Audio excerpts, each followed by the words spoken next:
हे friends, स्वागत है आप सभी का movie stock movie explain channel पे, जिस पर आज मैं रीकैप करने वाली हूँ वन पीस सीजन 1 के एपिसोड 3 और 4 को। तो चलिए अब आपका टाइम बिल्कुल भी ना वेस्ट करते हुए शुरू करते हैं इस वीडियो को, वो भी स्पॉइलर वार्निंग के साथ। लेकिन उससे पहले मेरी एक छोटी सी रिक्वेस्ट, वीडियो को लाइक, शेयर और चैनल को सब्सक्राइब करने की।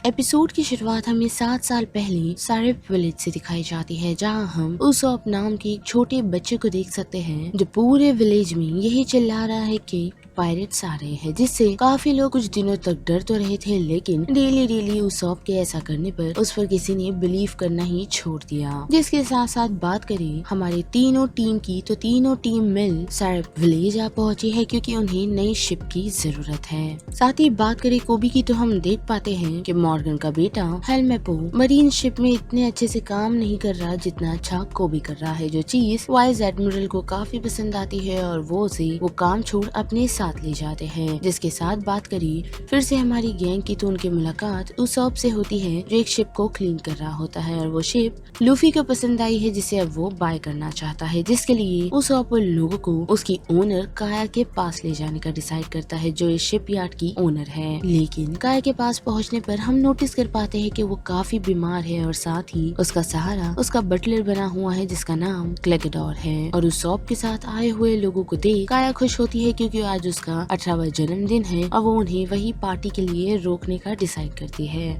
जिसके बाद हम पूरा ऑलमोस्ट एपिसोड काया के घर में ही देख पाते हैं, जहाँ सारे क्रू मेंबर इनवाइटेड है डिनर के लिए और साथ ही वो लोग शिप की बातचीत भी करते हैं। लेकिन जोरो जब से यहाँ आया है वो काफी परेशान है क्योंकि उसे काया का बटलर क्लेगडोर जाना पहचाना से लग रहा है, और हम देख पाते हैं कि जोरो का ये शक सही होता है क्योंकि क्लेगडोर काया को बीमार रख रहा है, वो भी उसे धीरे धीरे पॉइजन कर। साथ ही उसने काया पर इतना कंट्रोल बना लिया है कि काया अपनी पूरी प्रॉपर्टी उसके नाम करने को तैयार है, वो भी तब तक जब तक वो ठीक नहीं हो जाती। लेकिन एक बार प्रॉपर्टी जाने पर थोड़ी ना काया को वापस मिलने वाली। जिसके साथ साथ क्लेगडोर इस प्लान में अकेले नहीं बल्कि उसके लिए वफादार घर के और कुछ नौकर भी है। साथ ही रात में डिनर करने के बाद जब सभी लोग यहाँ वहाँ टहल रहे होते हैं, तो हम देख पाते हैं कि नामी की बॉन्डिंग काया से काफी हो रही है, और साथ ही उसॉप ये जान काफी हैरान है कि लूफी उसके फादर से मिला है, जो कि एक्चुअली शैंक की टीम में है, यानी कि शैंक की क्रू में जिनका नाम यसॉप है। और ऐसे ही घूमते घूमते जोरो और उसॉप की नजर मैरी की डेड बॉडी पर पड़ती है, जो और कोई नहीं बल्कि काया का वकील था, और साथ ही उसके बिजनेस को अब तक उसने हैंडल किया हुआ है, जिससे उन लोगों को क्लेगडोर की नीयत समझ आ जाती है। लेकिन उसी के साथ क्लेगडोर की असली पहचान भी जोरो को याद आती है, जो कि एक समुद्री लुटेरा है जिसका नाम कुरो है, और सभी लोगों का ये मानना है कि उसे एक्स हैंडमैन ने खत्म कर दिया था। लेकिन वो लोग कुछ करे उससे पहले ही हम देख पाते हैं कि कुरो के गुंडे जोरो को बेहोश कर देते हैं, और उस मौके से उसॉप बाहर निकल जाता है। लेकिन बाहर जाकर वो गाँव वालों को उनकी हेल्प के लिए नहीं बुला पाता, क्योंकि जैसे कि हमने स्टार्ट में ही देखा था कि उसॉप डेली सभी लोगों को यही कहता है कि पायरेट्स आ चुके हैं, जिस कारण कोई भी उसकी हेल्प करने के लिए आगे नहीं बढ़ता।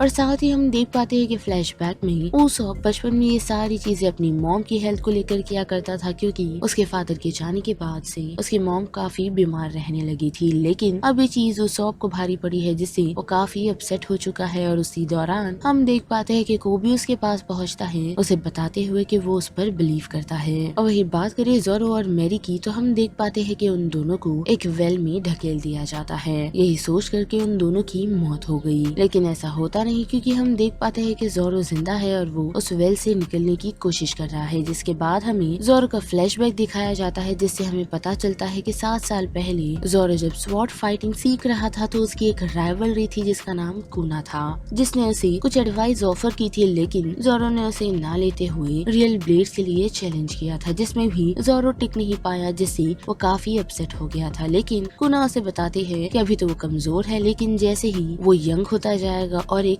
मैन में कन्वर्ट हो जाएगा, तो वो एक लड़की को बड़ी ही आसानी से हरा सकता है, या फिर एक वुमेन को। क्योंकि कुना का ये मानना है कि लड़कियों की स्किल्स लड़कों से भले ही अच्छी हो सकती है, लेकिन औरतें कभी भी मर्द को हरा नहीं पाती, जो जोरो को पसंद नहीं आता। और वो उससे यही कहता है कि वो लोग डेली प्रैक्टिस करेंगे और ग्रेटेस्ट स्वॉर्ड्समैन और वुमेन्स कहलाए जाएंगे। लेकिन ये मुमकिन ना हो पाया, क्योंकि कुना की किसी एक्सीडेंट के कारण मौत हो गई, और उसके ऑनर में जोरो ने उसकी तलवार रखने का डिसाइड डिसाइड किया और इसी मेमोरी से इंस्पायर होकर जोरो उस वेल से निकल आता है। जिसके बाद बड़े फिर से उस शॉप की तरफ तो हम देख पाते हैं कि वो कोबी और हेलमेंपो को सारी सिचुएशन एक्सप्लेन करता है, जिस पर पहले तो वो लोग बिलीव नहीं करते, लेकिन लूफी का नाम सुनते ही वो लोग उसके साथ काय के मेंशन जा पहुंचते हैं, जहां जाकर उन लोगों की मुलाकात कुरो से तो होती है, लेकिन वो लोग उसे पहचान नहीं पाते और उसकी बातचीत में इतना फंस से जाते हैं कि वहाँ से सिर्फ लूफी को लेकर निकल पड़ते हैं, क्योंकि लूफी की हालत ठीक नहीं थी, जिसने काय के लिए बनाया हुआ पॉइजन सूप कंज्यूम कर लिया था, वो भी पूरा का पूरा, जिस कारण उसॉप वहाँ से सीधा काय के पास पहुँच उसे सारी सिचुएशन एक्सप्लेन करता है, जिस पर वो बिलीव नहीं करती, लेकिन जैसे ही नामी कुरो को एक क्रू मेंबर को कन्फ्रंट करती हुई काय के पास आ पहुँचती है, तो वो लोगों की बातों पर बिलीव करना स्टार्ट कर देती है, क्योंकि हम देख पाते हैं कि 12 बज चुके हैं और काया लीगली 18 साल की हो गई है, जिसे कुरो अब खत्म करने का डिसाइड कर देता है, वो भी अपनी नोकीले हाथों की मदद से, यानी कि नोकीले ब्लेड्स की मदद से, जिससे वो लोग बचकर तो निकल रहे हैं, लेकिन वही दूसरी तरफ हम देख पाते हैं कि लूफी की आँख खुल चुकी है, जिसने उठते ही पूरा पॉइजन हेलमेंपो पर निकाल दिया और उसे बचाता हुआ और कोई नहीं बल्कि जोरो आ पहुंचा है, जो गलती से उस सिचुएशन तक पहुंचा है, लेकिन उसे कोई रोक नहीं पाता, जिस मौके का फायदा उठाकर लूफी सिर्फ कोबी को छोड़ उस सिचुएशन से बाकियों को बेहोश कर काय के मेंशन निकल पड़ते हैं, जहां जाकर हम सभी लोगों के बीच एक काफी अमेजिंग फाइट देख पाते हैं और साथ ही लूफी और कुरो को भी,